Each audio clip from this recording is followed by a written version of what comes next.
Alright, and we're live, pal. Once again, baby. So, hey, Andy here. And TGIF from the Nippones.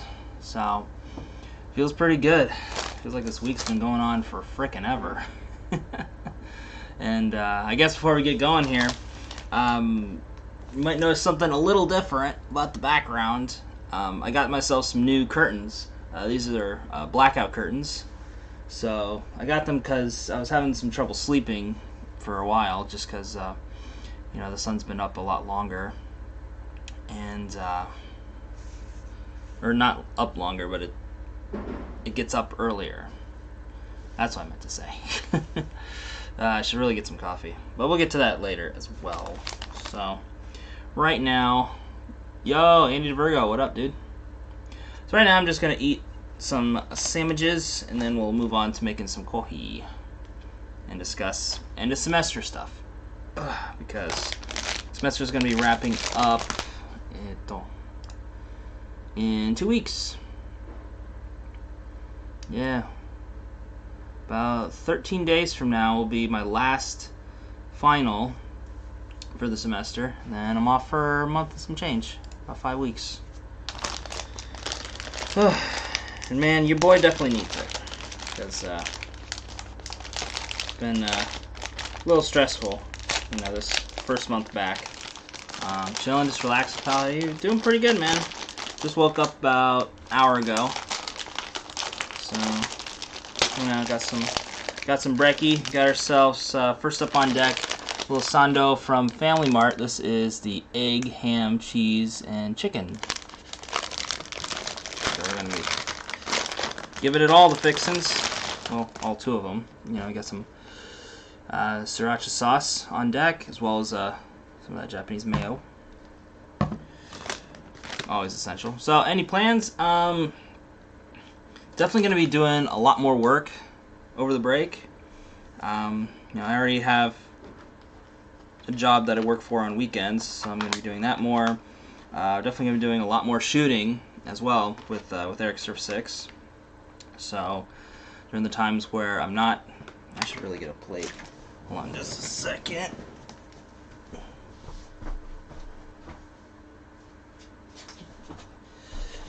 Okay.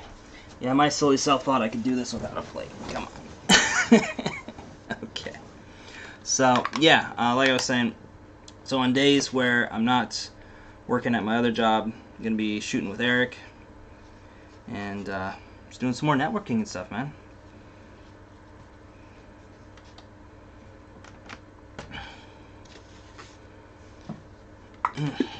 Because that's one of the things I've been kind of feeling a little sad about. It's just, I haven't really talked to too many other people, It's just, I feel like in the past couple weeks or so, it's just been kind of me,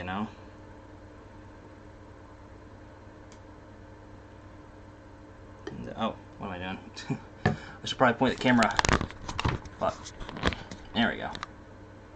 No worries. I just was finishing. But yeah, basically my plans are well, first here's the sando so far. Just put a little bit of sriracha on it.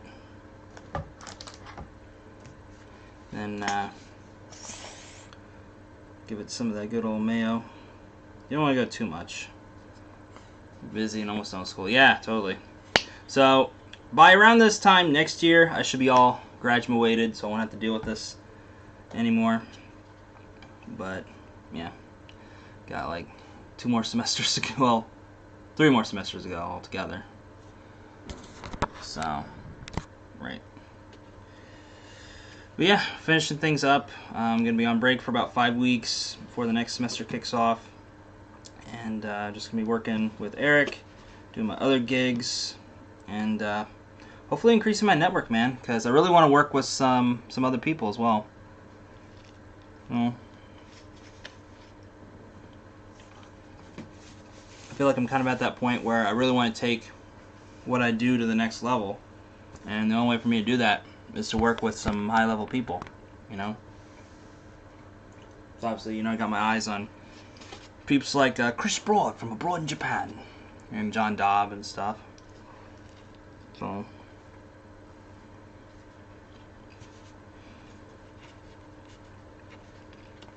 definitely want to work with them and learn about kind of their creative process, basically. Oh man, this is good.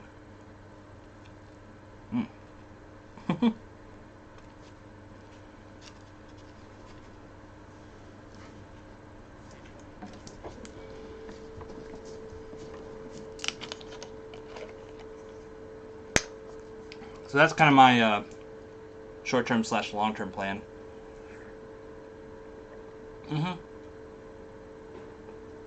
Yeah, me too, dude. He's definitely got some skills, man. I've had kind of a love-hate relationship with him, though, because there'll be times, mostly just like his presentation interviews, where he's all like, "Oh no, I'm a filmmaker, I'm not a YouTuber. I don't do simple J-vlogs like those other blokes do. No, I'm a real filmmaker. I just happen to be on YouTube." You know? But,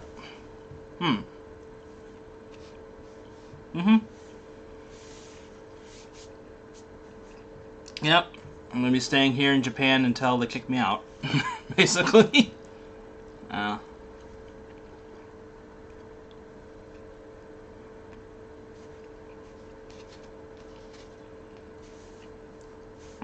So the plan is, once I graduate, to get a work visa and continue staying out here making vids.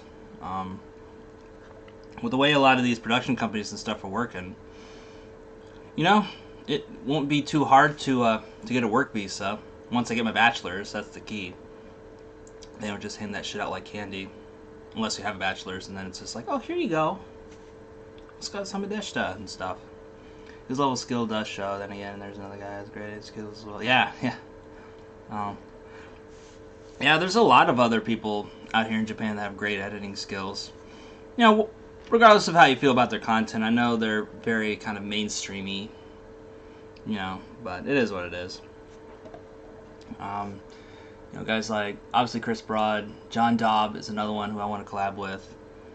He's like an OG of the community. I didn't realize like how long John Dobb has been on YouTube, really.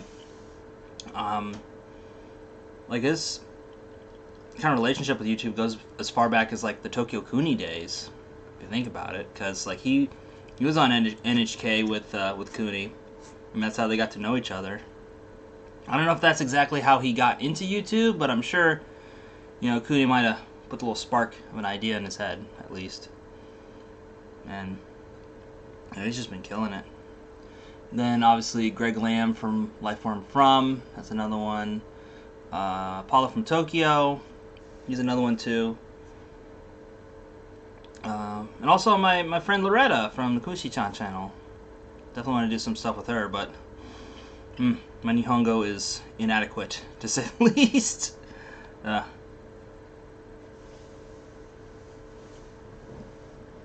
Feel kind of ashamed to think about it,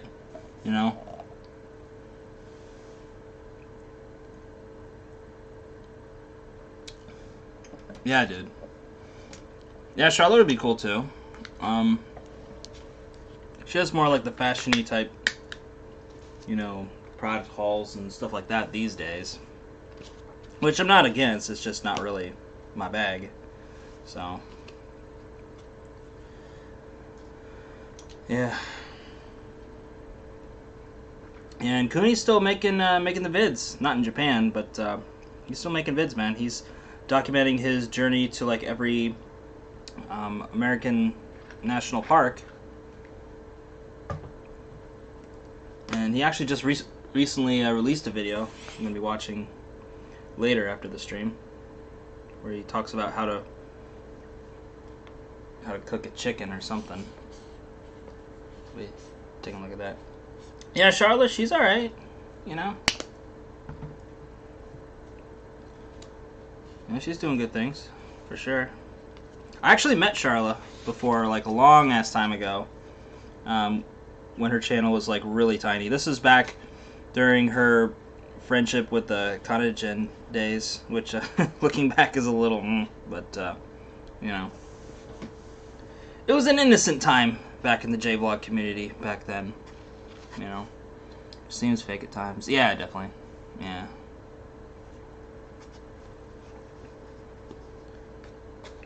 But it's just one of those weird things where I don't know. I don't know the full story behind her. But yeah, I met her at one of my first Hanami get-togethers. Actually, she was with Kanada Jen, and I was handing out Taco Bell, and she's like, "What the hell? Where'd you get this Taco Bell from?" I'm like, America. Technically, you know, it's from on base.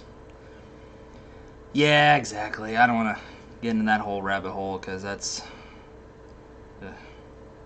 But it is what it is, you know. So.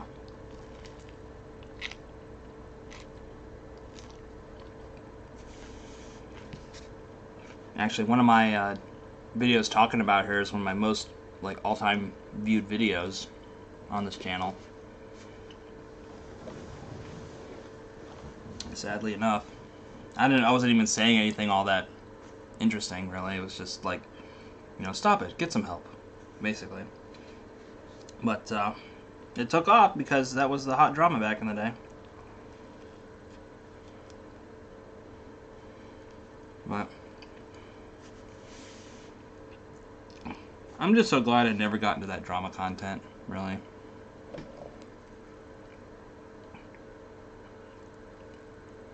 Because if you think about it, the only one who's still around after getting everybody else getting fucking burnt out on it is Keemstar. And even then, I don't know how the fuck he's still around.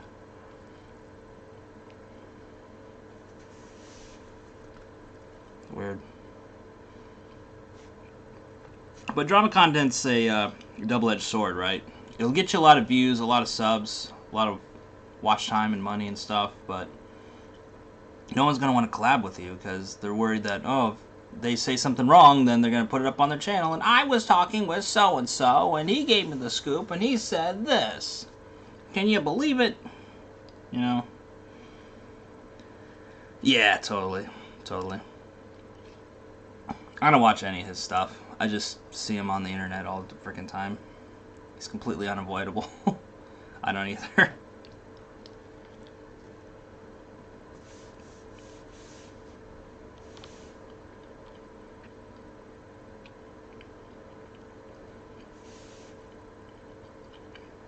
And, you know, seeing that type of content flourish just, I don't know, kind of makes me feel sad because it's like, you know, is this really what people want to see? You know? It's like that rubbernecking car crash type scenario.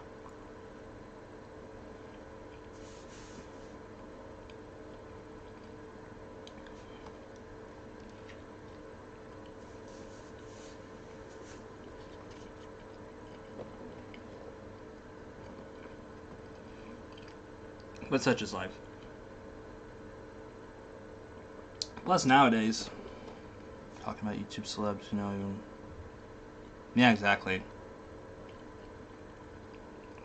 That's another thing to consider is, you know, yeah, exactly. Like, who does he get his sources from? Like, was he there? You know? Oh, I got an anonymous source. Okay. You know. If he's getting it from one of those, like, YouTuber houses, it's probably one of the unpopular members who just wants to make a name for themselves or, you know, make sure Team doesn't talk shit about them. You know? So as a favor, you know? It's a lot like the fucking wrestling industry, really. You know, same shit. So...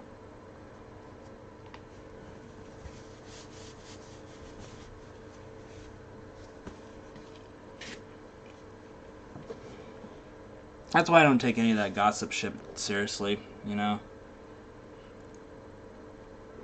Like, there'd be times where I go and kind of peek around at stuff like that, you know? Like, I'd peek around at certain websites back in the day. Yeah, it's totally an inside job, dude. You know? But, yeah, back in the day, I'd go peek at certain websites like, what was the one that closed down? Poll, Pretty Ugly Little Liar.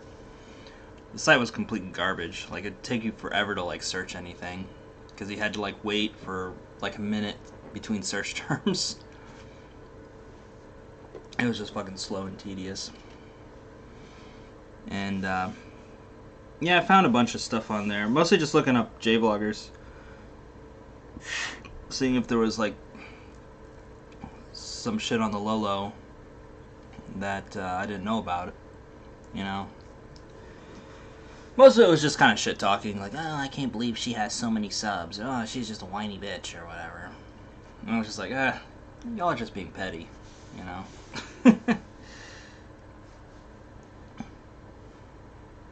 Yeah, media takeout. I never heard of that. Might check that out later.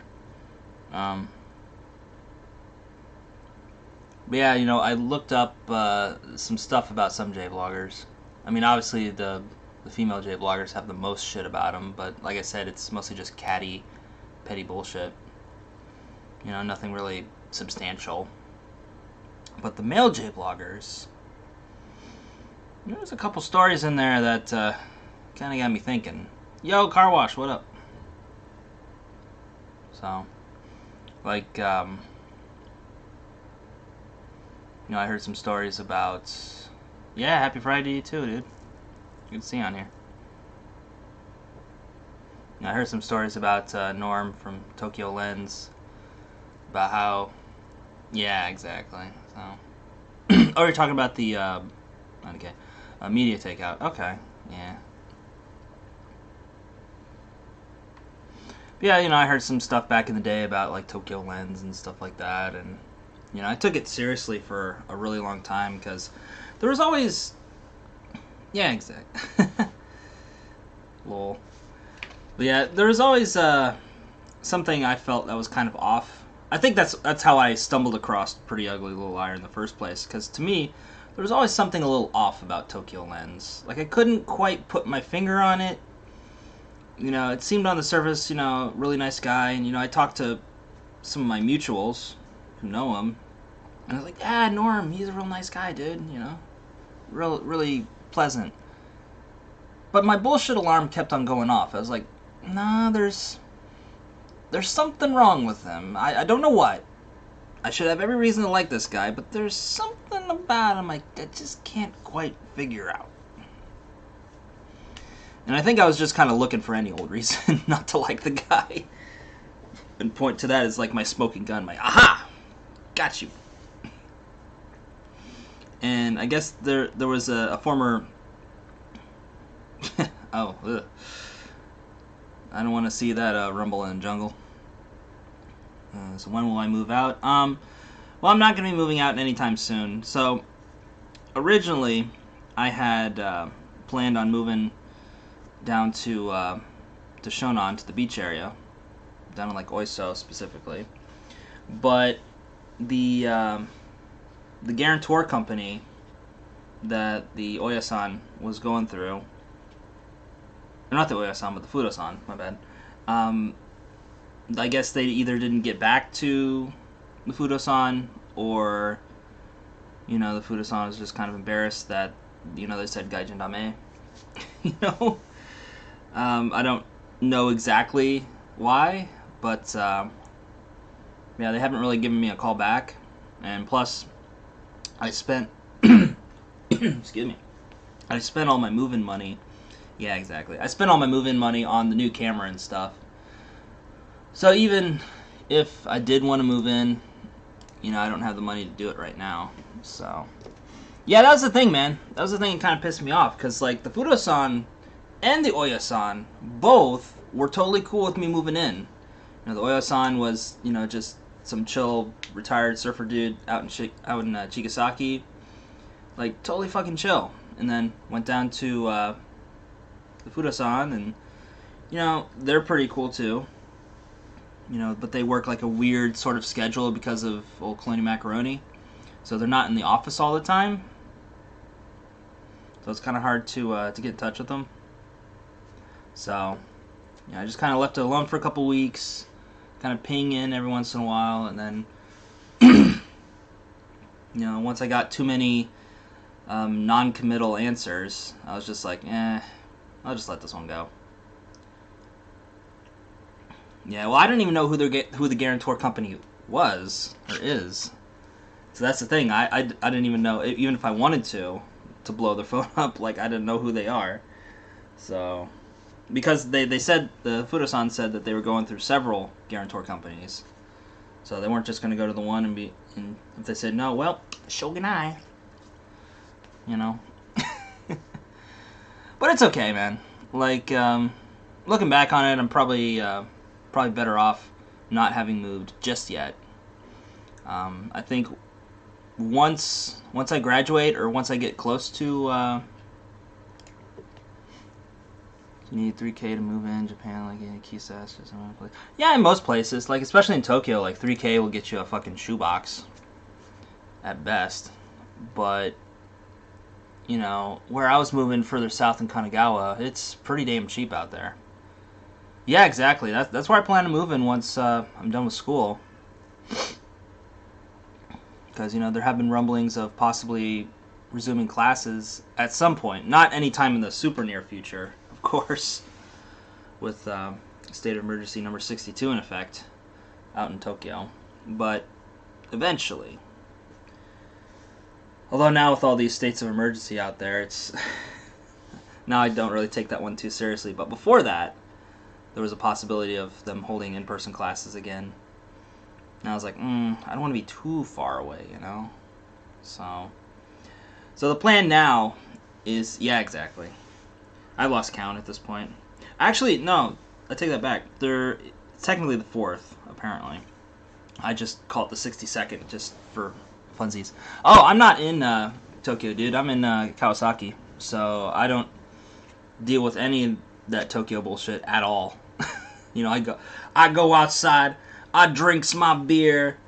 You know, the only social distancing I do is between my computer and my bed. You know, or whatever. Rural area for cheap housing. Yeah, basically. I mean, that's even though Oiso isn't really rural, it's more like a small city, I guess. Small city, small town, whatever.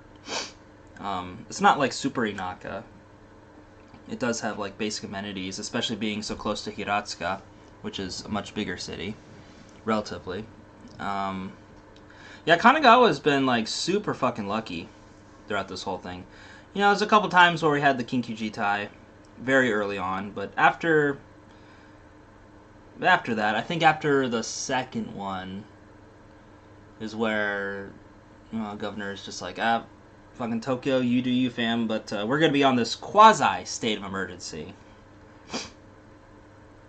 which was just basically y'all gotta use that honor system, essentially. So we just got the Don't Be Stupid speech, or ORM, for my fellow Navy sailors. The Don't Be Stupid speech. That's what I always called it.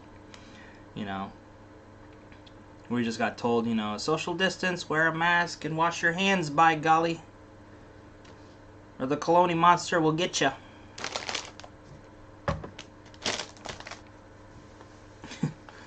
The Japanese call it koike, and it hides under your bed, screaming, Kinkyujitai!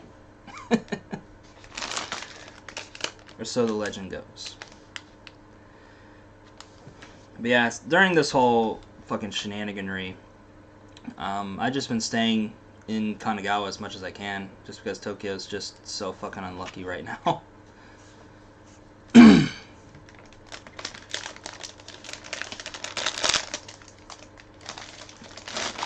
And like one of my friends, he's really losing his ass over this. And I keep on telling him, hey man, you should probably think about moving down to Kanagawa. You know, you don't have to move in the fucking sticks, but you could be in Kawasaki like me, or go down to Yokohama, or wherever, because he likes the beach like I do. So, I'm like, yeah man, just fucking move down here. You don't have to worry about this stupid Kinkyujitai bullshit. You know? But that's the problem with a lot of people who, move down to Tokyo, is that Tokyo is a lot like Apple, right? It's a really good system, and it works well most of the time. But if you want to do stuff outside that system, you're going to pay a dear price. And it's not even going to work most of the time. You know? So it's hard for people who have moved to Tokyo to move out of Tokyo unless they're going back home or whatever. And that's a whole nother story. But yeah, it's very difficult for them to move elsewhere once they've moved to Tokyo. But for me, and yes, I did like the sriracha thing. I don't care. I like to feel alive. Anyway, so but for me, I love living near Tokyo. I just don't like living in Tokyo. Like, it was too fucking anxiety-inducing living where I was in Tokyo. And Nakano Shimbashi wasn't even all that busy, really. Like, it was busy-ish, but in the grand scheme of things, it wasn't that fucking busy. But it still gave me, like, all kinds of fucking anxiety and shit, and I was just like, you gotta go somewhere a little more quiet, Using career opportunities during Tokyo. Yeah, totally. That's why I'm not going to move too far away from it. Or at least, be within commuting distance to Tokyo, which Oiso is pretty far, but, you take the Tokaido line, and it's really not that far, Especially compared to, like, what most people do. They move up to Saitama or whatever. And, like, Saitama's alright, but Kanagawa's more my speed. And plus, dealing with immigration in Kanagawa, especially in Kawasaki, I don't know how it is elsewhere in Kanagawa, but in Kawasaki, it's fucking amazing. Like, none of this waiting outside in a line looking like you're going to the soup kitchen fucking bullshit like you do with Tokyo. Like, when I saw that shit, because, little story, and I think I've told this before, but, when I went to go get my visa changed over to a job hunting visa, I never dealt with immigration before in Tokyo or anywhere ever, because before I was SOFA status, so I didn't have to deal with any of that bullshit at all. And then when I came over, my visa and stuff was already done, so never had to go to the immigration office for anything. So when I graduated, they originally sent me to the Tokyo immigration, even though I'm like, well, I live in Kawasaki, but my school's in Tokyo. So I was like, I didn't really know where to go at the time. Now, looking back on it, it's pretty silly now, right? You obviously go to the Kawasaki office because that's where you live. But I didn't know that at the time, so I went to the Tokyo one in Shinagawa, and they had a whole bunch of foreigners just lined up on the outside, with fucking the heavy wool blankets and shit, and I'm just like, y'all in fucking line for the soup kitchen, or like, what the fuck is going on out here? And I'm just like, god damn, I'm so glad I don't live in Tokyo anymore. So, once I was kind of fed up with that, I just went home and looked up, is there another office or something? Then I found the office in Tachigawa, which is, it's not close, but it's a lot closer to where I live than the Shinagawa office is. So I went to there, and then they told me, yo, you live in the Kawasaki jurisdiction, so y'all gotta go over there. And I was like, shit. But that one's like way more convenient. It's within a train station, Shinyuri Kagawan or something like that. I don't know. It's on the Odakyu line. But it's like right across the train tracks from the train station, or train tracks, but the road from the train station, and like it's right across from this huge ass fucking mall and shit, so you can't miss it. And it's like super easy, and there's significantly less people there than there was at Shinagawa or even the Tachikawa station, which there wasn't many people at the Tachikawa station either. But yeah, you just go on a Monday and it's fucking easy, just hop on the train and deuce out. But yeah, so yeah, if you're okay, sorry, car wash, I'm a little behind on the comments here. So decent career opportunities to Tokyo. Yep, we already talked about that. Yeah, if you're somewhat flexible with the office hours, living somewhere away from Tokyo. Yeah, totally. That's my goal, dude. So like once I graduate, that's when I'm gonna get serious about moving out from the guest house. Especially if I have a job in hand. I might have to stay here for a couple months extra just to like properly save up, but Days will be numbered though. Once I get that second piece of paper. And definitely gonna be looking for places down in like Oiso, Hiratsuka, somewhere in that area. Because the housing's not too bad out there, really. And if you get something that's decently priced in Tokyo, you'll get like a fucking immaculate fucking mansion style apartment down in Oiso or Hiratsuka. Well, Hiratsuka, kind of a gamble because it is a bigger city, so there's some that are kind of rip-offs, but y'all know what I get. Y'all know what I mean. So, what about personal life? Made any new friends recently? I mean, I did that yoga class a couple weeks ago, so made a couple new Insta buy friends from that. So Ibaraki is nice too. I haven't been that far up north. I've only like barely crossed into like the Saitama border. You know, that's about as far north as I've gone. Really.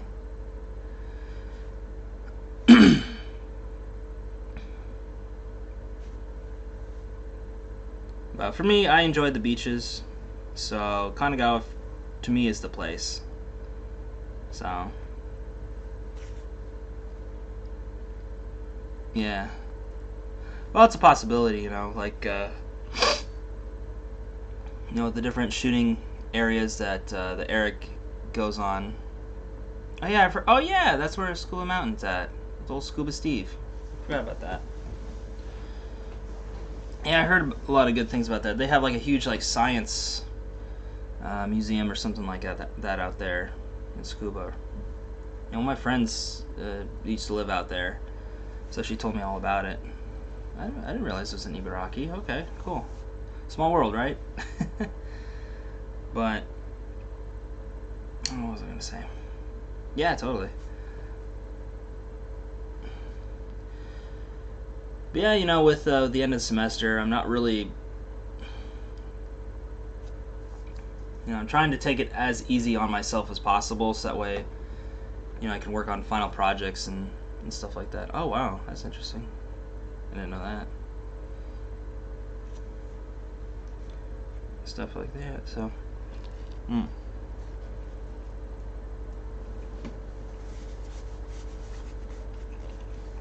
Yeah, the only thing I really knew about it was that it's, yeah, probably. Well, I mean, a lot of places are dead right now because of old cloning macaroni. So, yeah, I mean, even Kyoto's pretty much dead for the most part.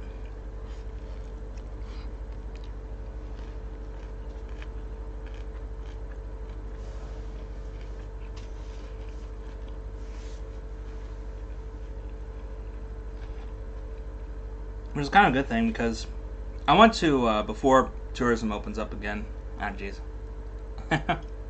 Before tourism opens up again, I definitely want to go out to Kyoto and get some good ass pictures and stuff.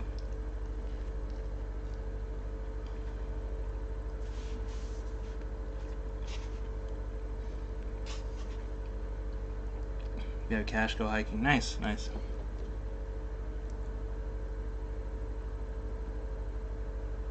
Yeah, I might have to check it out. What was it? Oh, I've heard of that one. I think, that sounds familiar. I think Eric might have one out there. Jose sounds very familiar. I think he might have done a video out there at some point.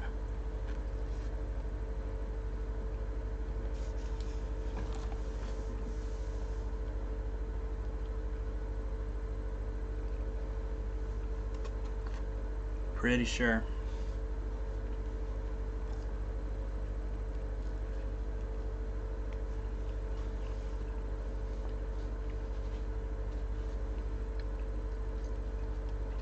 Really? Oh, that's interesting.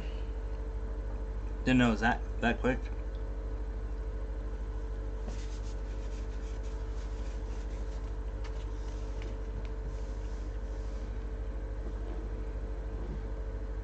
Yeah, there's a lot of stuff I want to do once I get my work visa. You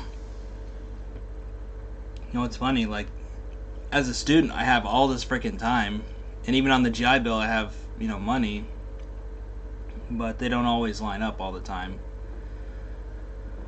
And plus, money kind of goes pretty quickly sometimes.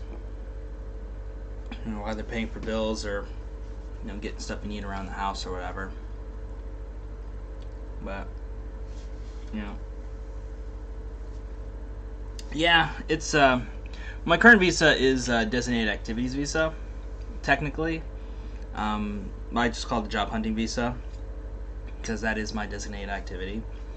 But I have submitted for renewal, or not renewal for that visa, but like a change to the visa so I can go back to being a student because, you know, I tried finding work with my associate's degree, but obviously Japan doesn't sponsor those with an associate's, and the companies that say they do typically are like black companies, so or like complete fucking scams. So I don't really trust them all that much.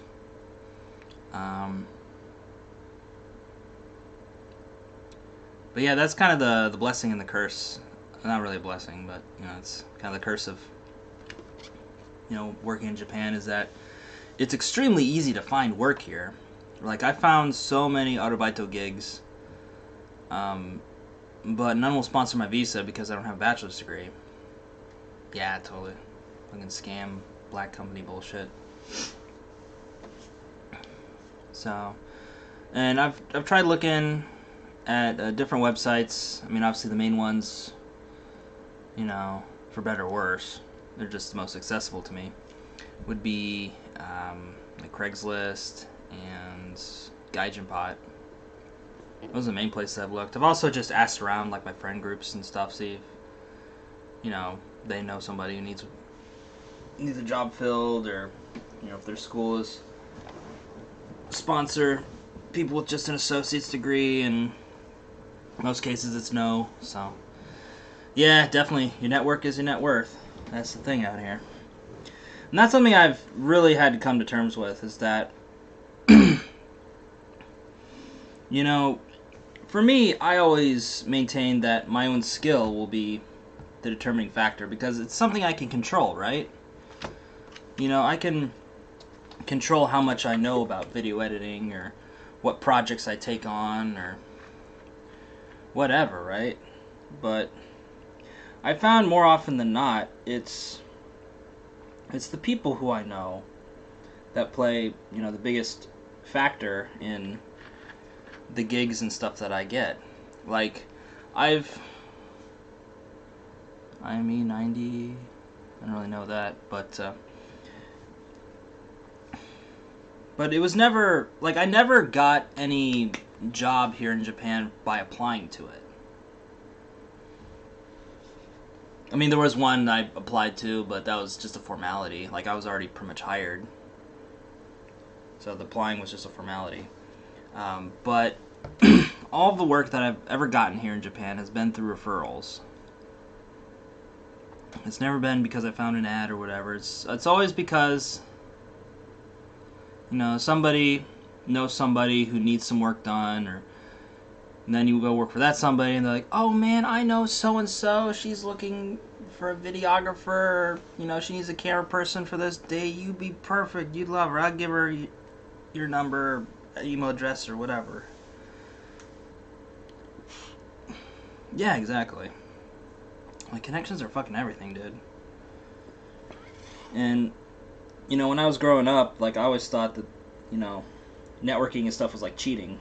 You know, it's like, it should be your own skill and personal merits that should be the determining factors. Like, the most qualified person should be the one taking the job, not just because you guys met at a fucking luncheon or something.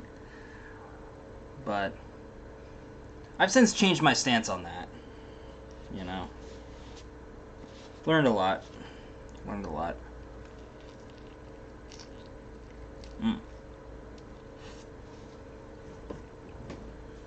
Mm-hmm.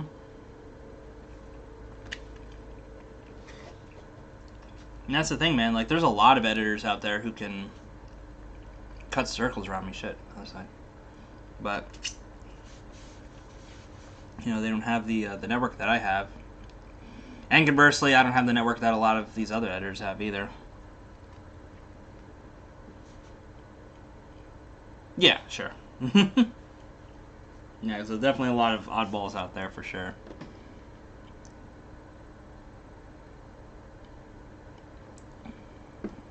But yeah.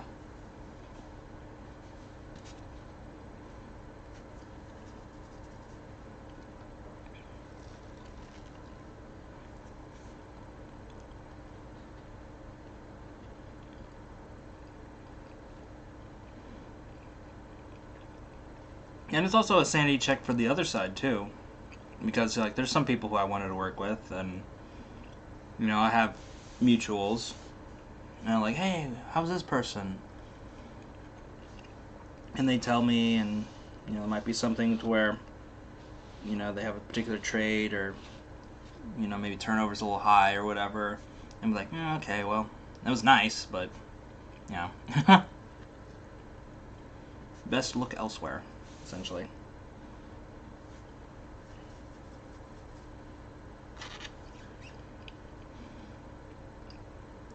I was even thinking that with my time over at Hachiko District.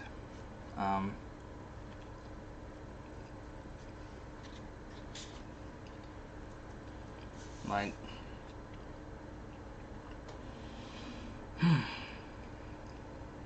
sorry, I'm finishing up here, guys. Sorry. But yeah, I was just thinking about my time over at Hachiko District, where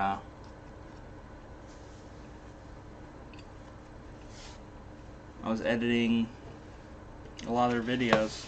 So I'm gonna finish this bite, and then I'll give you the full breakdown of things. So,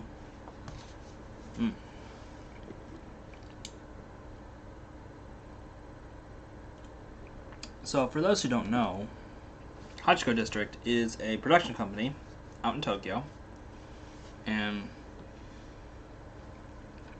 they were the first Arubaito that I had out here in Japan. Aside from, like little editing gigs and stuff like that, which I can just do from home or wherever. But Hachiko District was the first one where, where I went into an office and did work and stuff like that. And, for a while it was great. I'd just come in like once, maybe twice a week, depending. And initially I worked on their Instagram videos. So before IGTV was a thing, they would release these little 1-minute Instagram videos, and I basically had to par down their Facebook videos into 1-minute Instagram videos. So I had to cut out like a lot of stuff and still get the basic gist of what we're going for in the video. And then obviously like format it for Instagram, get the boxing and stuff like that right.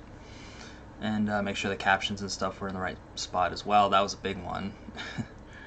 And for some reason Final Cut doesn't have a very good system for mass subtitles or captions or whatever.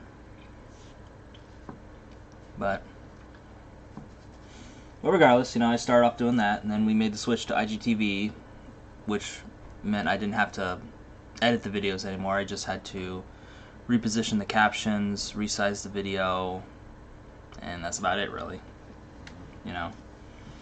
And then I moved into, before I left, there was a series called Hachiko Raw, which they're still doing, which is meant to be a vlog, kind of showing like behind the scenes of their main video shoot, which is something that I had been pitching to them for months at that point.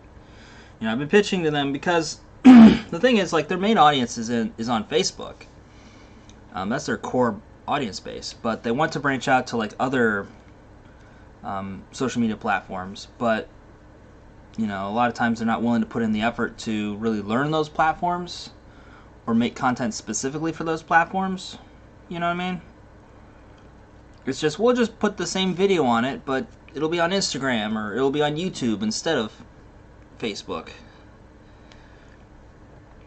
And you can't keep doing that without your audience like noticing it. It's just like, If your audience is mainly on Facebook, give them a reason to get off of Facebook to go to YouTube, to check out that content. Otherwise, they're not going to fucking bother. And really, there's not a whole lot of crossover between platforms anyway. So, you have to not only give your more dedicated audience a reason to switch to another platform to watch your stuff, but also you have to create stuff that's native to that platform, so that way for people who don't know who you are, you can bring in some new eyeballs. Because more non-subscribed people watch than subscribed people do. And that's just facts. But with them, they always just wanted to make like one piece of content and just put it out everywhere without really giving a shit about any of that stuff. And I've just been fighting with them for months to like put out something like a vlog or like a compilation, or maybe them in a room kind of talking about the behind the scenes aspects of shooting certain videos, you know, or give us more of a look at your personalities. That was the main thing I wanted to drive, was to be less of this like B-roll bonanza, which is what their stuff is, just a bunch of B-roll and cute Japanese girls looking at food, oh kawaii, shit like that. And get to actually know the people, and get to be on their personality. And they were like, nah, we're too busy, nah, whatever. And I was thinking, well, I could just come and film with you guys. Like, why can't I be a second cameraman? It seems like you guys are always like way too busy. You got so much stuff going on. Just let me be an extra pair of hands. If you need me to shoot extra camera, I will. If you need me to like set up lighting or sound or something, man. I just wanted some like boots on the ground experience doing these things. And they're like, nah, it's the places we go to are too crowded. I can barely fit my own self in there. Yeah, no kidding, man. Fucking hell. That's a whole nother can of worms. But yeah, they were always just like kind of shooting my ideas down, and then like a few months later they go with one of my ideas, but they're not telling me it's one of my ideas. It's just it's kind of like this Inception sort of thing. It's like, well, I came up with this fresh new idea and we're gonna start a vlog series on the YouTubes. I'm like, oh, are you now? Yeah, I just thought of it last night. Did you now? Okay. Roger that. Yeah, so they started up this thing. They got one of those Osmo Pockets. It's like the little mini camera with the little built-in gimbal and shit. It looks really good, but the audio is kind of shit, to be honest. They've since fixed that, supposedly, but it was some some growing pains at first, because he got one of the other talents to use the camera instead of having me go there with some sort of like separate camera to do shoots. And it took her a while, but she eventually got the hang of it. But the first couple episodes were a little rough, and he was getting mad because it wasn't up to his standards. And I'm like, it's a vlog, man. It's supposed to be Hachiko raw. It's supposed to be a little less polished than your normal stuff. And then he wanted me to like incorporate more of the filmed stuff from his camera to make the footage look better. And like I did that sometimes, but there was one video I did where it was like almost all of his footage, and I'm like, there's no reason for them to watch the finished video. Like, you've pretty much given them everything at this point,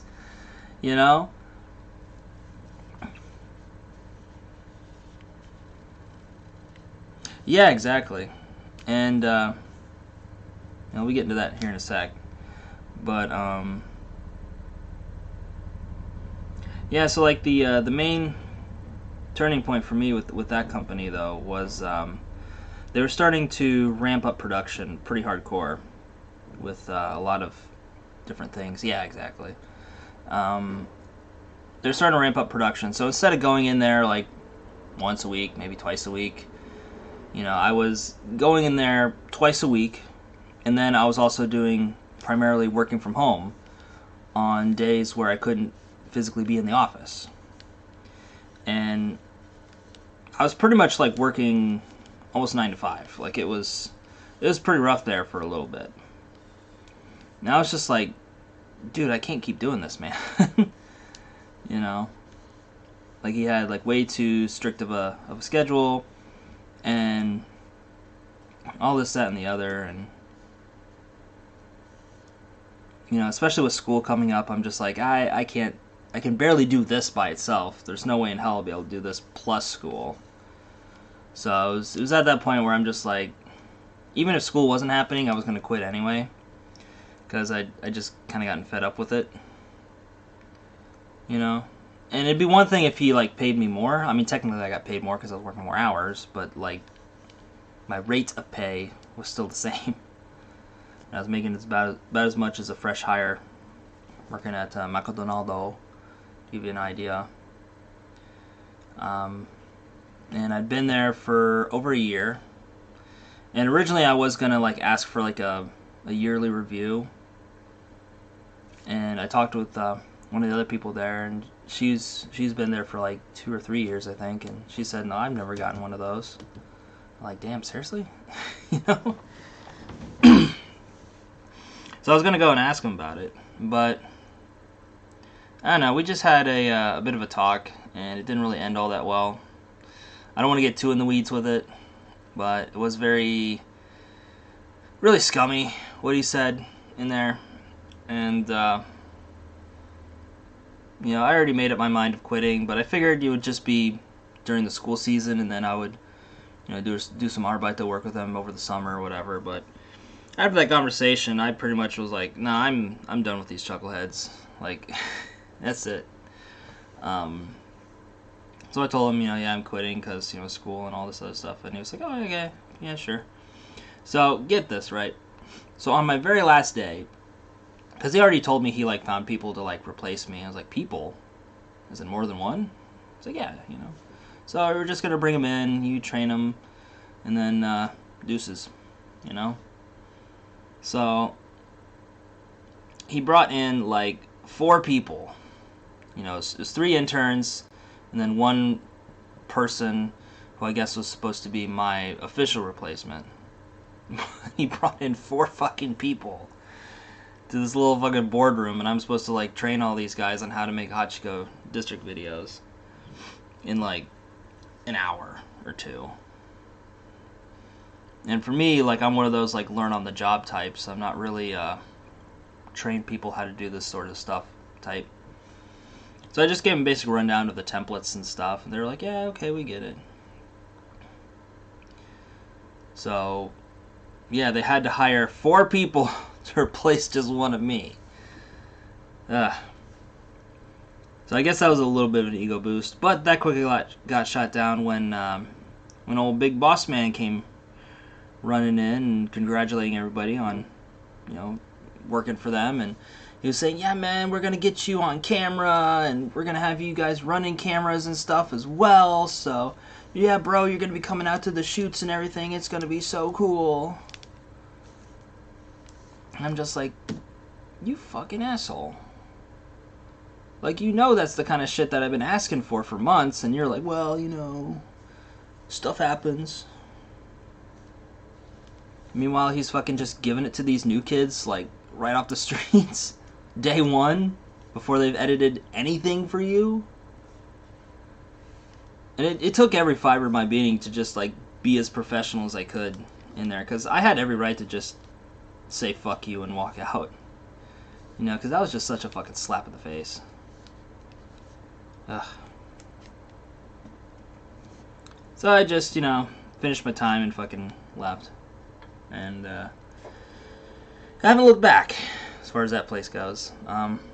But I have been keeping an eye on their uploads and how they're styling stuff nowadays. And to be fair, there is a lot of the newer stuff that they do that I do like. Like the thumbnails look a lot better. The graphic inserts look a lot better. But That's about it, really. Like, the audio mixing sounds like fucking dog shit. Everybody's too muffled. They crank the music up way too fucking high.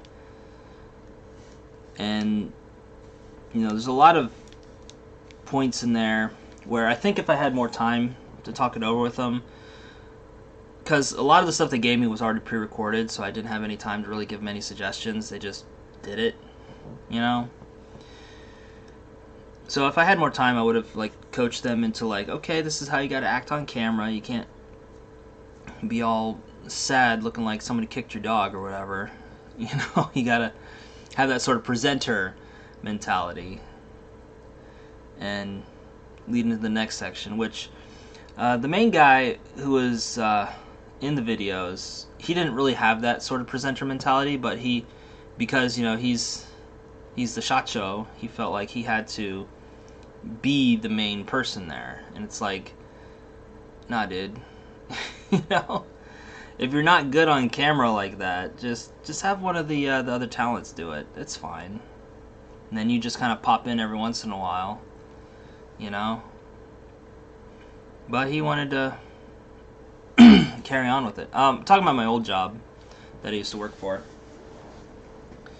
But yeah, you know, I watch their stuff whenever they post it on YouTube, just to get a gauge and see, like, how these new kids are handling it. So the old job I used to work for is Hachiko District. They're mostly known on Facebook, but they do have, like, a YouTube and Instagram presence, and those are the places where I worked on, rather. So, you know, I made their Instagram videos, and then later some of their YouTube exclusive content.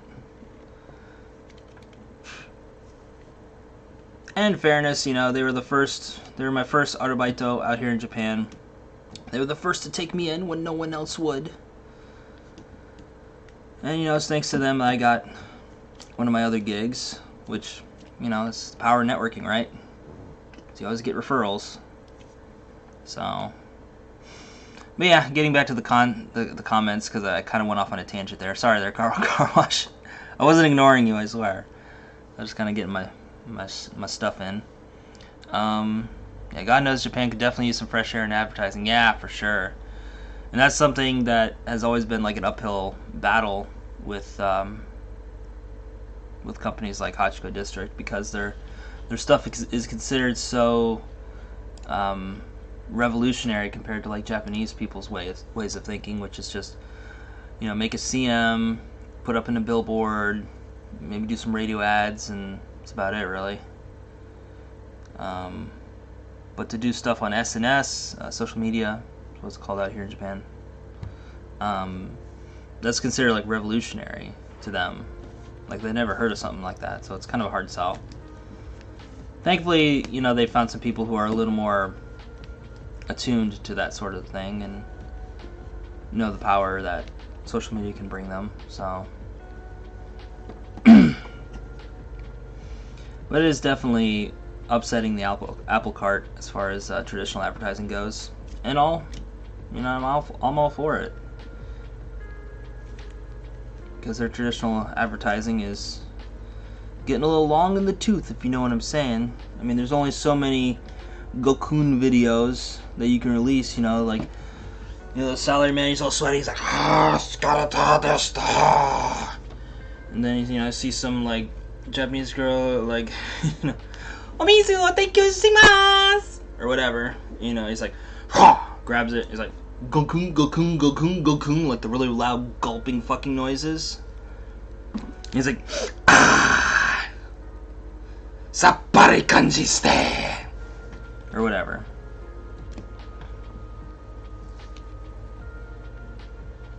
And that's basically like Japanese advertising for like anything. Yeah, I do love the Showa Jidai era of advertising. That stuff's like Natsukashi to the max, man. That's the good stuff. But, you know, current advertising is just kind of soulless, you know. But there is definitely, and that's one of the fun things about doing what I do as a videographer, video creator, whatever. is that I can pretty much go into just about any industry, especially nowadays. You know, whether it's advertising or marketing or whatever. That's you can make some pretty heckin' good cash doing stuff like that, and especially since the industry is so new, you know, you'll be on the ground floor, and it's only going to go up from here, baby. And a lot of these big companies are just now realizing the potential that's out there. So once they really start pouring in the cash, because I mean they're still dipping their toes at this point, but they're just, you know, they're going past the second knuckle, if you know what I'm saying. At this point, you know, they haven't gone all the way in, but they're getting past the second, closing in on that third knuckle, to say the least. And once they really go all the way in, shit gonna get crazy. So there's that.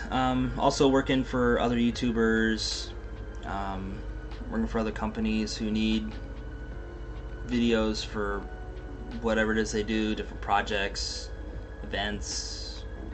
Like, that's the thing I love about making videos, man. Just the possibilities are endless, you know? It's not like it was before where you can only work for like a certain type of company or whatever. Or hell, I don't even have to work for a company. I could just be my own company, you know, with the whole freelancing thing. That's just been, no pun intended, but it's been a very freeing experience for me, because, you know, it taught me to, you know, really talk with people and how to negotiate stuff. And,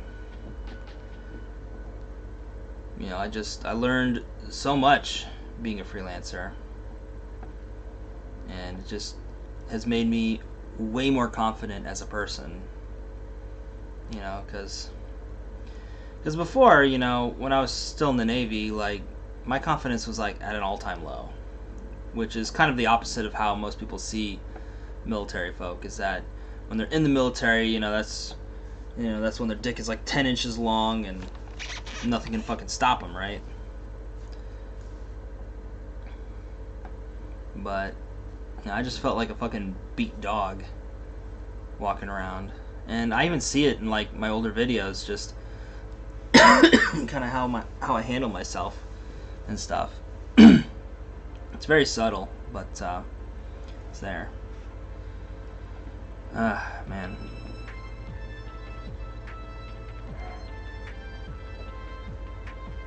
Fucking Oyaji sneeze. I don't know if you guys heard that. Some say they can be heard from over 2 kilometers away.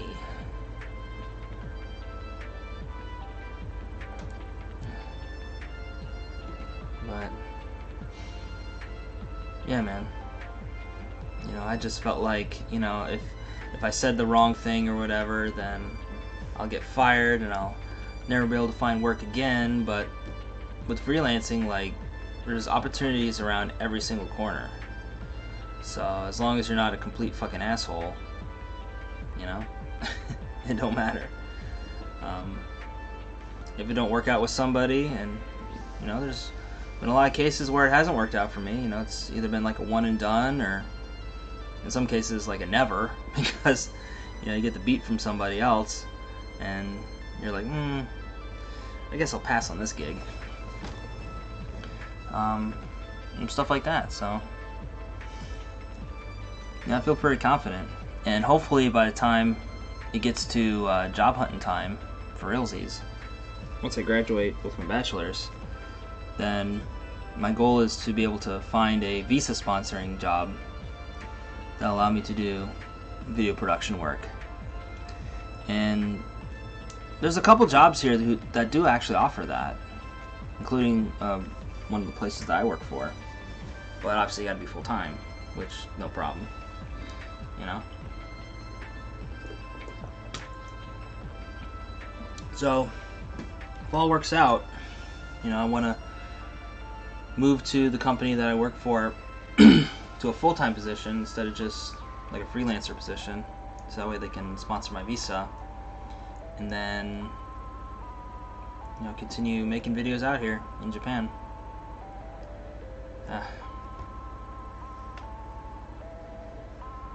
You know, it's funny, I remember reading a while back on one of the old JCJ posts. I forget which one, but it was one of the few where they're like making fun of me and stuff.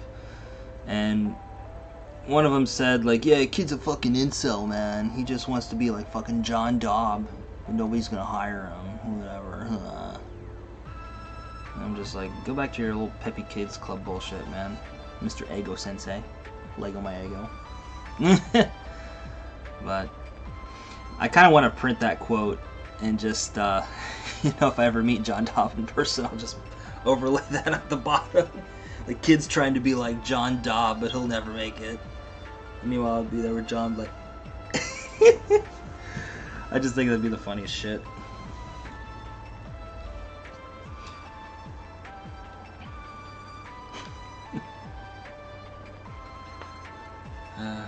Good stuff.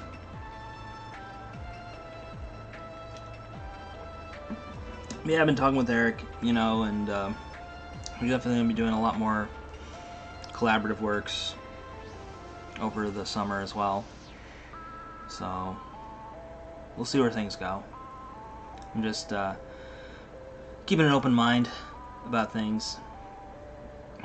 And, see where life brings us, basically.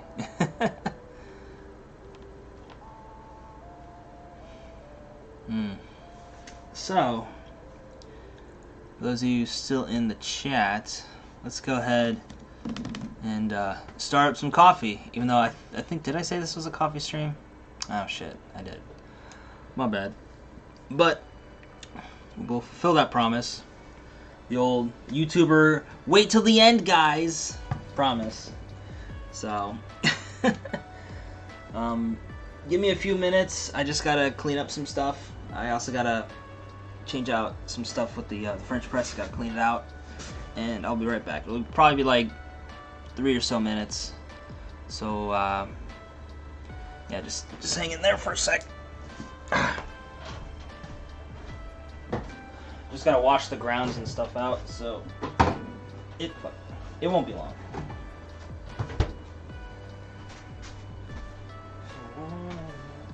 I think we still got, we still got some grounds left in the grinder. That's cool. That's cool.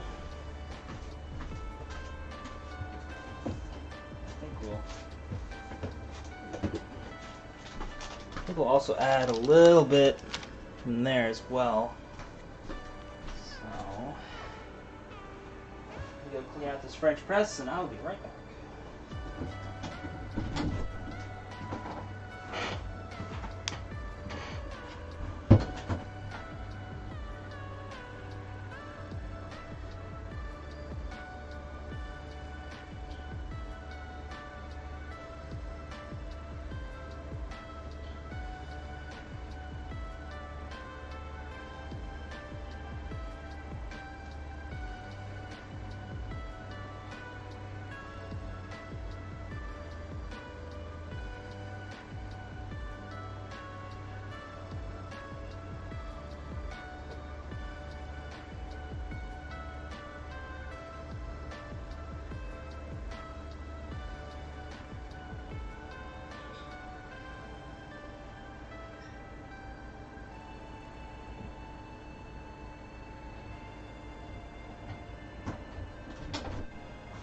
Alright, cool.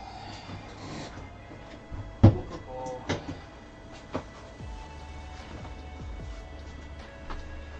Yeah. Just do a little bit of cleanup here as well.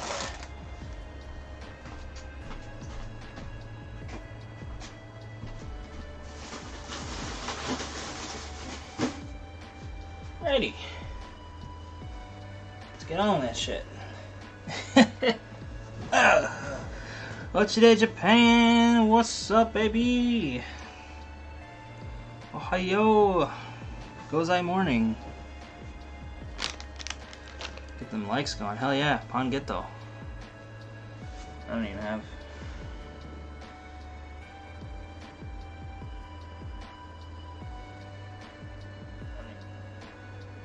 There we go. Yeah, likes. Get them likes going, baby. Hell yeah. So, Now we're gonna make some of that coffee. So thankfully I've already had some grounds left over from yesterday. Not that much, but I'm gonna get that and probably use whatever's left of this Colombian coffee, which I got from the Colombian embassy. I don't know if you can see that there. Come on, autofocus. There we go. Maybe. Yeah. The official coffee from the Colombian embassy. Like I said, your network is your net worth, right? Anyway, we're gonna get things going. So we'll pan down to the sadness and fill this thing up. My little electric kettle, got it from Donkey for about 2,500 yen. It was the cheapest one they had. I didn't need anything super fancy, so we'll just use whatever we got left of the 7-Eleven water. And fill the rest up with Family Mart water, which pH is a little bit more neutral. Yeah, 6.3 to 6.9. It's not quite as alkaline as the 7-Eleven water, but it was there. And I wanted to eat some different sundaes this morning. Yeah, you gotta mix it up. You can't be eating 2 sundaes all the time. So we got, you know, somewhere in between 0.5 and 0.8 liters. Sounds like a lot, but not really. We'll set this guy over there, turn him on. And it's room temp water, so it shouldn't take too long to fix up. So that's good. And we don't even have to grind today. It's already pre-ground for us. So, oh, why did I even have that up? Sorry. My bads. My bads. And then get that going. Wham. Put that puppy up. Got ourselves a fresh-ish batch. And then, yeah, I really gotta clean these things out. I've just been getting lazy. Like I'm talking with like soap and stuff. I just get lazy. But yeah. Pour the rest of the grounds in there. It's not. It's almost not quite. So we'll just top it off with a little bit of that fine Colombian. If you know what I'm saying. There we go. Yeah. Just a little bit. So yeah, it looks pretty good. Yeah, it's kind of hard to get the light in there, so it just looks dark, but yeah, I'll get it. Yao Ming. Yao Ming. Okay. So now we just wait for the water to boil. Ah, goodness. Come on, where's the... Feel the cable. There we go. Wow, this thing's getting a lot. What's up with that? Okay, not really that hot, I guess. Ah, smells good. Yeah, man, these blackout curtains back here have been really helping with my sleep. Before I just had some regular basic ass curtains, but yeah, these guys are really helping. They don't block out all the light, obviously, from like the bottoms and the tops. It still lets in some light, but it's a significant difference for sure. A lot less light comes in here, so definitely helps out with sleeping for sure. And I've also found that it keeps the room a little bit cooler too, even though it's mostly like it insulates it, so it doesn't lose as much of the cooling, which is definitely important come nighttime, because I love to keep this room like extremely cold at night when I sleep. It's like a fucking fridge in here. And I love it, man. Like that's the only way I can get to sleep at night is if it's fucking frigid in the room. Sleep like a baby. But if it's too hot or if it's too humid, then it's just a fucking mess. And I also got a dehumidifier as well. I got that a couple months ago, actually. And just a little cheap one from Amazon JP. It's one of those Cloudic or Cludic or whatever. It's the one I saw on Twitter like all the time. Like a lot of my people I follow on Twitter, you know, were sharing, you know, them buying that particular dehumidifier, and I was like, oh, I should get that one too. And I did. And it was 100% worth it. It's keeping the humidity down pretty well. Because even if the AC is running all the time, like it's not pulling all the humidity out like all the time. So that's what the dehumidifier is for. And we're at a nice 49% humidity, which is really darn good for Japan. You know, it kind of cycles in between like 50 and 55. Although if you turn it off and then turn it back on, it's usually around like 59 or 65. The humidity like creeps up on you, dude. So if you don't have that thing constantly going, then yeah. The only disadvantage is that it can get pretty fucking loud. Like I just have it on sleep mode, or like its version of quiet mode, and it is fairly quiet relatively to its normal operating sound, but I can get up there. Definitely can. Only put it up to like normal operating speed when it's raining or whatever, and the humidity's just really up there. But anywho, now we got our water. Let's go ahead, pan down, and yeah, buddy. Okay.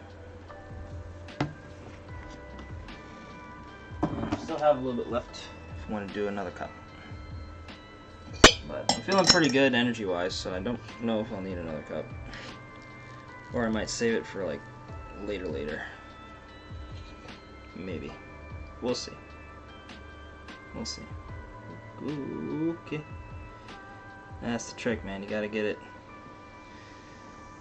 Yeah, that's one of the tricks. It's hard to see with this camera, but I basically have this lid kind of resting kind of over this side, so that way it doesn't go all the way down, so that way this coffee doesn't like spill out, so it's not 100% sealed. Ooh, okay. And we'll just, ah shit, I forgot to bloom the grounds. Oh well, sugar nine and such. Maybe I should pour out that little bit of excess. It's getting a little close there. Just a little bit. Oop, oop, too much. Yari sugi. Okay. Get a full seal. There we go. And it wasn't really that much of an amount of coffee. See, it's just a little dribble. So I could probably just drink this now. Oh. Why not, right? A little sip of the dip. Oh. Obviously it hasn't had much time to process, so there's not really much to it. So, but yeah. Whew, goodness. So, yeah, man, I've just been feeling pretty hopeful for the semester to be over. You know, feels like it's, you know, been for frickin' ever since the semester started. I'm just ready for a break from school already. I get that way like right after midterms, because that's when they decide to like really tack on the homework and the final projects and all this other stuff, and I'm just like, oh man, I just want to go outside and do fun things. It also doesn't help that it's still rainy season, but not for long, hopefully. Fingers crossed. Because I've been looking at the forecast, and it's looking pretty good. Once we get past this weekend, it's going to be cloudy, but not that high of a chance of rain. And I think we're going to move into the hot and sticky summer that everybody loves out here in Japan. Although, man, honestly, like, everybody really shits on Japanese summertime because it's so fucking hot and sticky and gross. But to me, there's a lot of charm in Japanese summertime. During normal times, obviously. You know, there's a lot of things that are going on. I mean, obviously the weather's... If you can stand the heat and humidity for limited amounts of time, you can go out to, like, the beach or hang out and eat some popsicles, watch the fireworks, go to Matsuri, which is like their version of a Lake Fest from back home in Mercantine Land. It's like local festivals and carnivals and stuff like that, like their version of it. They also have like, you know, niche ones too, so it's not just like the local festival, you know, it's like back in Yokosuka, they'd have curry festivals, where it'd just be like a whole bunch of like curry restaurant stands throughout this little block. There's some, and there was more than one of them too. Like there was one at Bernie Park, and then there was one at Mikasa Park as well. And I got videos of both of those up on this very channel. You just have to dig back a little bit, but they're there. They're there.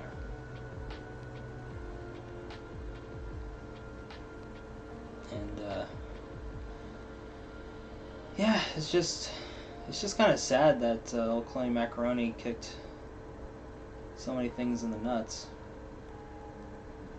You know, but at this point I'm kind of used to it because it's been going on for so freaking long at this point, with no real end in sight at this rate. Like, it's gonna end eventually, but I don't know. Plus, I'm just wondering, like, what the hell's gonna happen in Japan, like, post-Olympics? Because that's, like, anybody's guess at this point. Because, like, everything has been leading up to the fucking Olympics. Which is kind of ironic to think about now, you know, from what I was thinking about before I moved out to Japan. You know, because before the Olympics, I thought it was going to be this, like, banner event. And, well, it technically still is a banner event, just for all the wrong reasons.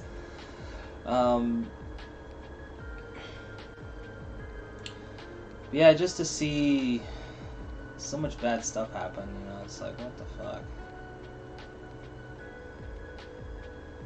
And then, you know, just the timing of it, with me moving back to Japan and then all this other stuff happening, and like, obviously there's more important things to worry about in the world than just little old me complaining about not being able to go outside and hang out with my friends as much.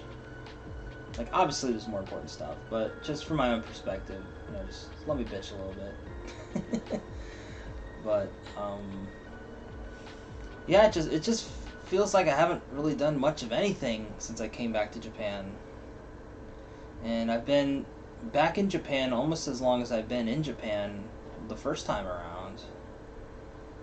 Like, it's fucking crazy to think about. You know, I'd have to check to see exactly how long I was in Japan for when I was stationed on Lassen. But I know it was around 2 years and 2 months or so, I think. Somewhere around there. Actually, no, it was longer than that, because I came there Memorial Day of 2013. Oh, shit, actually, now that I think about it, I could actually calculate it. Because, thanks to the power of the internets, I can calculate it. So, what we're gonna do is... yeah. What's going on? Oh, fucking pop-ups. So annoying. Anyway, Andy, Jappy, Andy. Hey. Okay, so this was originally. Did I write it or? Oh no, it's on the it's in the video. Shit. Okay, so it would be what was it? September 15th, 2015. Okay, so Memorial Day 2013, which was May 27th. Okay. Days between May 27th, 2013 and September 15th, 2015. Okay. So that was 841 days. Okay. So 841 days. 841. Okay, so we'll keep that. And then days between Jesus. September 27th, 2019 and today. Yeah, okay, so that's 560 days. Okay, I see. Because I came back to Japan on December 27th of 2019. And now it's July 9th, 2021. So it's been 560 days versus my 841 for my first time around. So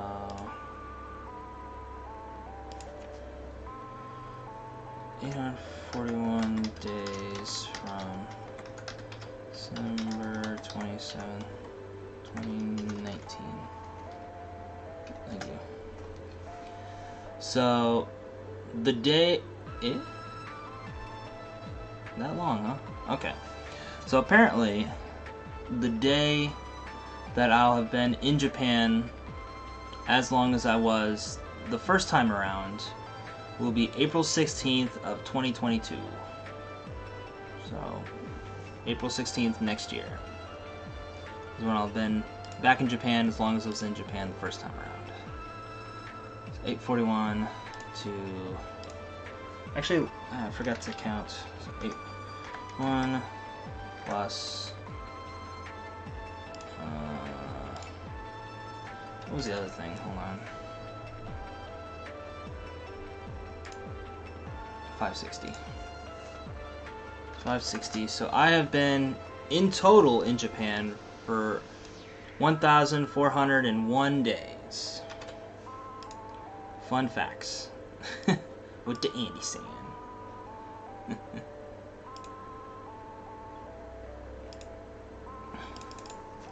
So 1401 days, 2 weeks, which is over 200 weeks.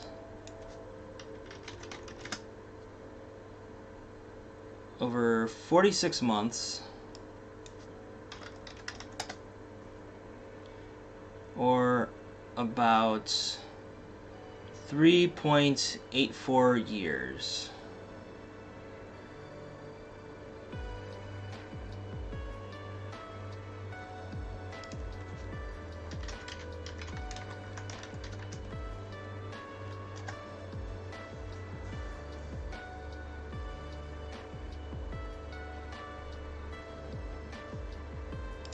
Let's see how many.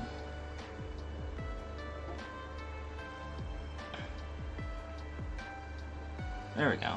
Okay. So 1,401 days would be 46 months, 18 hours, 26 minutes, and 40 seconds. So, you know, in fairness, it'd be about 46 months. So there. Okay. It's enough of the mathematics. And I think all this time wasting has given us enough time to brew our coffee. So, enough waiting.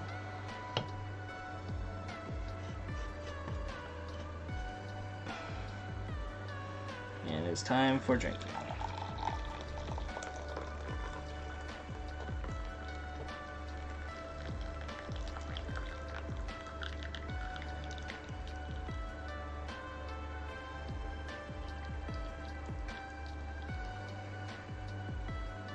Okay.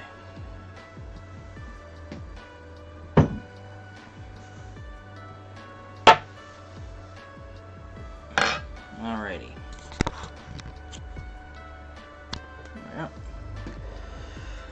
Okay, so we got some of that fresh brew. I can't really tilt it towards the camera, so you'll just have to imagine. So, cheers everybody. Oh, it's hot. Oh, it's really hot. I even left it in there longer because I thought it'd be a little colder. Ooh.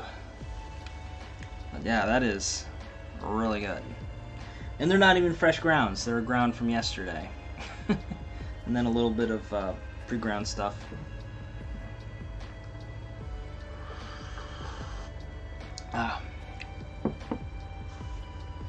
It was from one of the first bags of coffee that I got since getting the French press.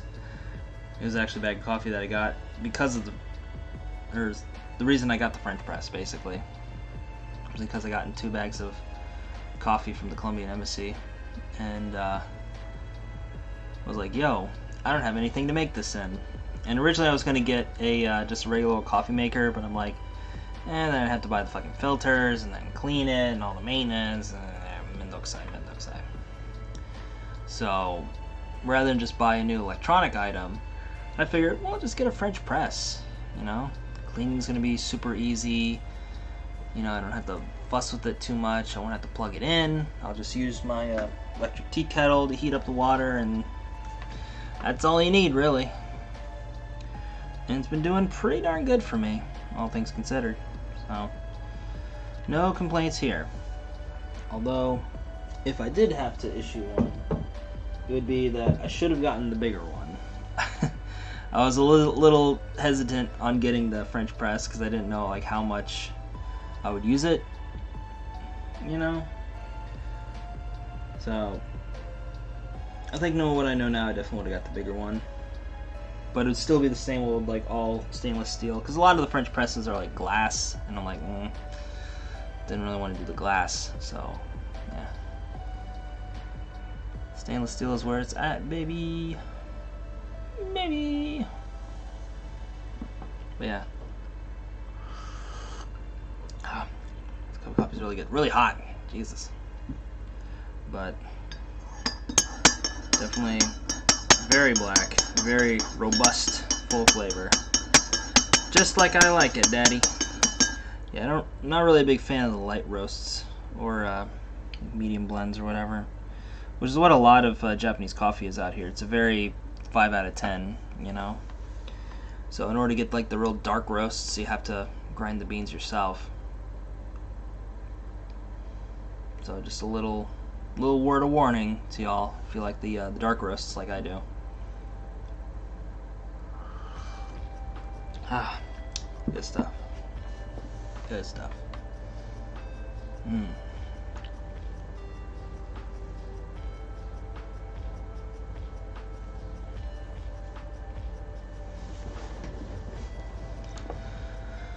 I don't really know what else to talk about, really. I guess we could talk about just kind of my own thoughts of like YouTube and stuff, just for my content, right? And to be honest, I've just been going through a lot of kind of self-doubt, you know? I know it's not really fun to talk about, but it is what it is, right? So, yeah, I've just been going through just, you know, a lot of self-doubt in just my own videos, rather than just videos for other people, you know? And this is something I've been, thinking about for a while now. Is just, at what point do I pull the trigger and go for it for myself? And I'm just not at that point right now. And I may never get to that point at this rate, but it's like, even if I never get to that point to where I can do YouTube for myself full time,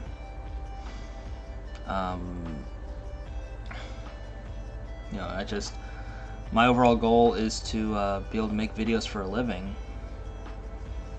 and freelancing and stuff has really allowed me to do that and to network with so many other people and get to experience all these different things, and I definitely want to keep doing that. But at the same time, just for my own videos, I always feel like they have to come secondary, and I hate that. It's just I want to make my own stuff as well, but in doing that, it's it's an opportunity cost. It's like, if I make my own videos, then I'm going to be giving up on editing another video for Eric, or looking for new clients, or putting in a couple more hours at one of my other jobs, or whatever the case. So I just, especially at this point in life, I just got to make sure that it's worth it, financially, or that I at least don't take too much of a hit from it. So I've just been coming up with all these different ideas for different series and stuff, series that I really wanted to work on, but I don't know, I guess I'm just dead.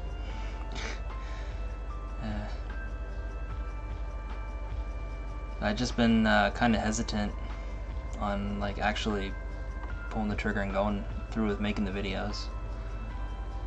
So it's just been something that's been bothering me for a while.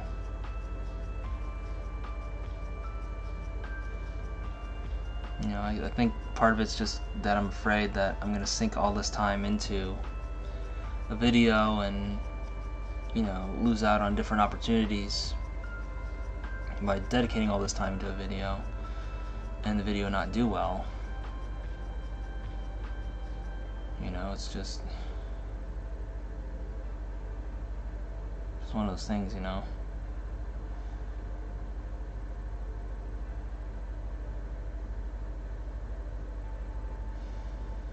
But with finals and stuff fast approaching, I won't really be able to focus too much, if anything, on those projects anyway until after, which is fine. It's the name of the game this time of season, right? So I definitely can't wait to be fully graduated from college, so I don't have to worry about that stuff anymore. Because it's like, it's like I said, it's like there's times where you have all the time in the world, and the GI Bill checks are coming in and everything's good and all this other stuff, and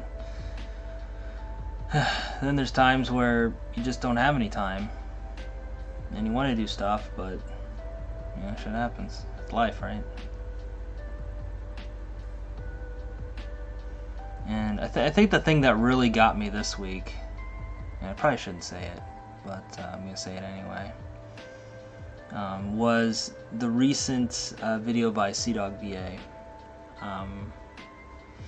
So one of my friends, Victor from Frame of Travel, he's actually a really big inspiration for me for doing freelance and really going for it, stuff like that. He's been a big inspiration for me. I don't know if he even knows it, but he has and is. And I saw him as the cameraman for that video, and Connor and Garnt was also in the video, Giguk, and they both gave him shout outs and everything, and had his Instagram and stuff on the screen. I'm just like, it's really shitty for me to say, but it's that should be me, man. I should be there. Not saying Victor is undeserving, because he is very much deserving of that spot. He is a fantastic photographer and videographer. he is definitely deserving of that spot. But, you know, I just felt like I should be there as well, you know? It's like, why can't I be there, you know? And it just feels like, you know, what am I doing wrong? You know, I'm putting in the time, I'm working on all these projects, and all the projects that I do, everybody's really super happy with, and... Yo, Dallas! Shit, it's Sashi Booty, dude. You know, it's... I put in all this time and effort and stuff, and everybody loves what I do. I haven't heard so much as a major complaint about it. A few revisions here and there, nothing too serious. But, yeah, you know. Yo, what's up, fam? Good to see you on here, dude. Try to pick me up from my sadness. Coming at you, Pook, from my personal depression hellhole. Well, that's not too bad. I got really hot coffee, so it's not all bad. But... oh, it's starting to cool down. I can taste it now, finally. And it tastes good. But yeah, it's just, you know, it just kind of got me... Pook. Yeah, bringing it back, baby. But yeah, it just got me thinking, like, what the hell am I doing wrong? You know, I even sent them some emails and stuff, because, like, I wanted to do something for them. Originally, it was just to, like, edit their videos, or... yeah, it don't. You gotta, like, type it in, I guess, or whatever. But,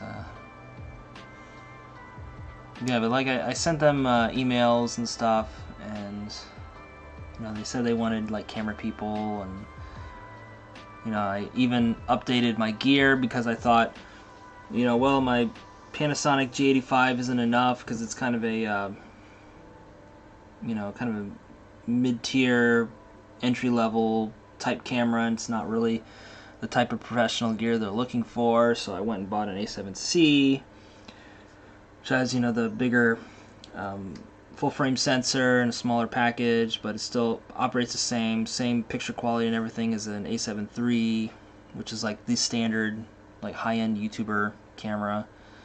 Yeah, I just have the kit right now, but, you know, maybe like a gig or two, and I'll be able to afford that new Tamron lens, which is what I'm looking to purchase next. It's that Tamron 28-75, but yeah, I got everything else, man, and it looks good, sounds good, but they're still not calling me back, you know. And then I see my friend Victor running camera for him, and he's run camera for them before, and for a lot of other high-end YouTubers, and, you know, he's just been, like I said, he's just been such an inspiration for me, because, you know, at the time, before he really started focusing on Instagram and getting a bunch of shoutouts and blowing up in his own right, 'cause I think he's at like 48,000 followers on Instagram at this point. But before, like, he didn't really have much of a social media presence. Like, he would kind of dabble in that sort of thing, you know, like, he did a couple video series and stuff, but it never really lasted long or whatever.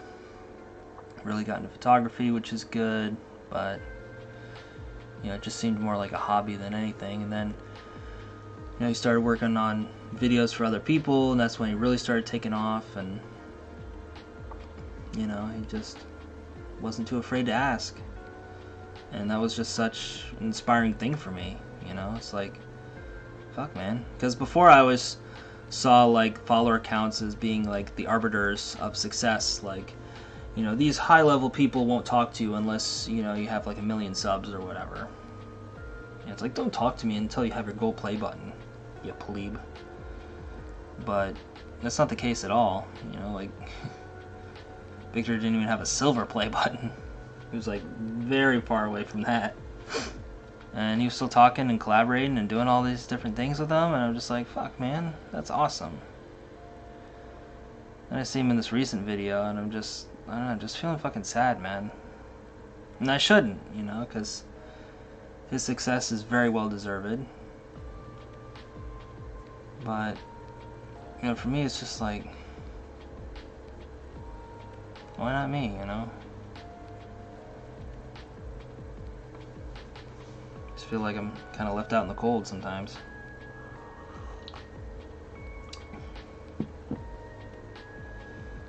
But, you know, and I talked with Eric a little bit about this too. Not entirely everything, but yeah. But just kind of feeling like, you know, nothing's really going anywhere right now. And he's like, nah, just keep doing what you're doing, man. Like, you know, like you said, Dallas, you know, your time will come. You know, so I'm just like, alright. It didn't give me, like, the super duper boost to, like, really go back out there and kick ass, but, you know, maybe it's just a sign that I just gotta keep plodding on. And plus, like, right now I'm really busy with schoolwork and stuff, so even if they did call me, it probably wouldn't be the best timing either way, because it'd probably be like some long-term shoot or something. Who knows?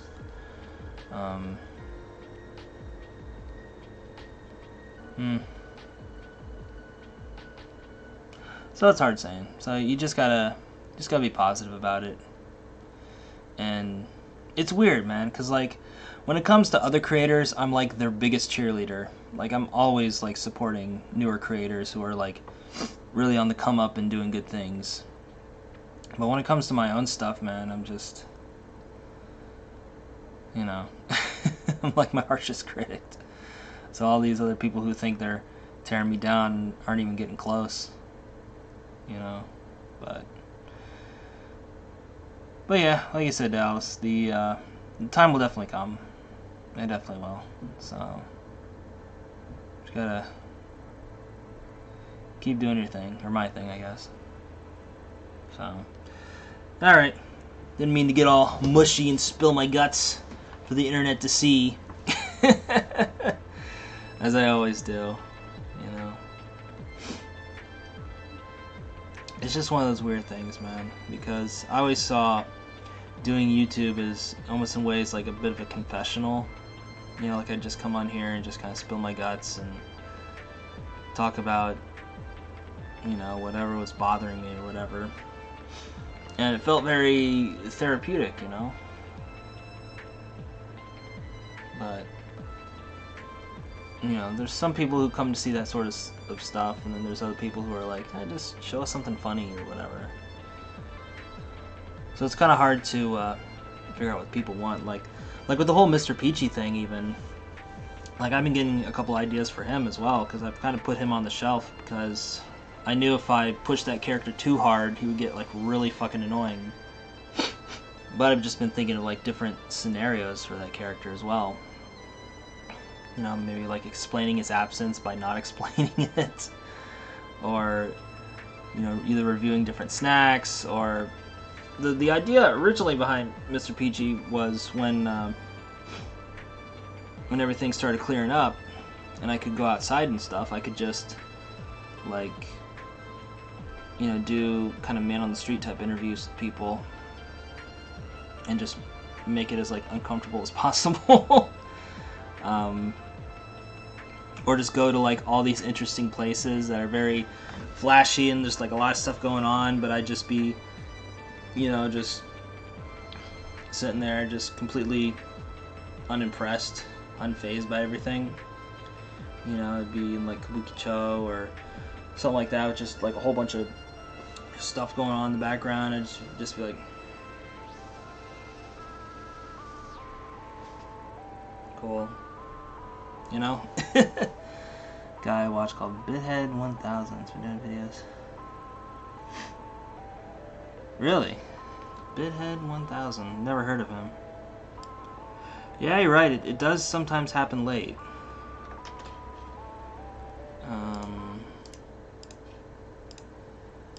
And I think it's funny, like, you know, if my 65K, eh? Oh, okay. Oh, he does, like, is this van life, or...